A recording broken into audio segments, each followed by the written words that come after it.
Rembrandt van Rijn was among one of the most famous artists during the Baroque era, being regarded as a natural-born painter with self-portraits being his most well-known pieces.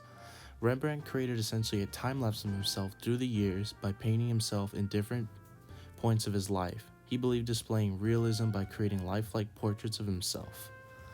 This artwork was made during his earlier years, starting out as a painter showing his early signs of experimenting with light and blending of color for a highlighting glow across the left side of his face, the contour of his face and disheveled hair displaying his youthfulness as he continues his journey as an artist.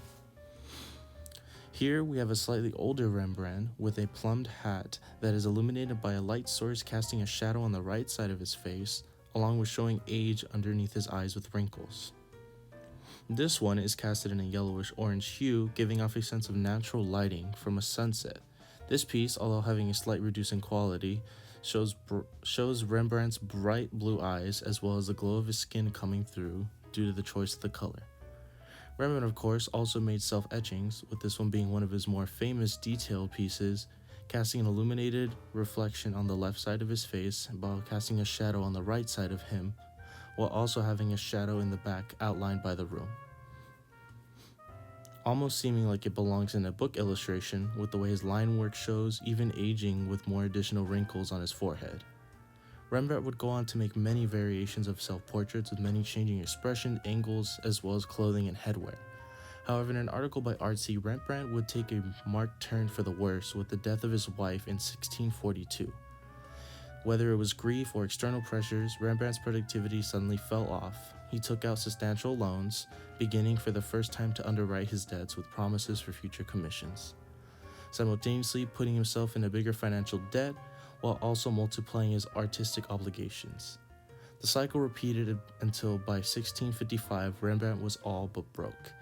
In a last-ditch effort to save his home from the hands of creditors, he arranged to transfer the mortgage to his only son, a 14 years old Titus van Rijn. The gambit failed, the houses were sold, and his possessions were auctioned for pennies through his artistic career was far from over. The artist would never recover. Rembrandt himself was a mystery, as he left no diaries or letters behind to compare his artworks to. So no one was able to get a reading on the emotions that were portrayed in his artworks, with one site writing how many art historians are still able to determine his art and his self-expression that was left inside of his art, but also that many artworks during this time had the same problem as well, due to the lack of emotion in the facial expressions. However, since the artworks themselves were considered an autobiography of his life, many were left to be speculated by artists on their artistic impression as well as how his mentality was during these artworks. Rembrandt himself was a man who was plagued with many unfortunate turns throughout his life, coming from his wife dying to losing 3 out of 4 of his children and ultimately losing his house and his possessions.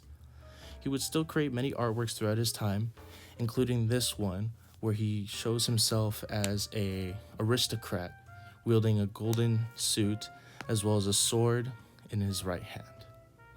Many of these were made throughout his lifetime, as he still was in his decline, but he never stopped working on his art, despite the fact that there was no financial income. And this piece was one of his famous last ones, where he left brushstrokes that were very uneven and pretty much gave up and was left with works in progress.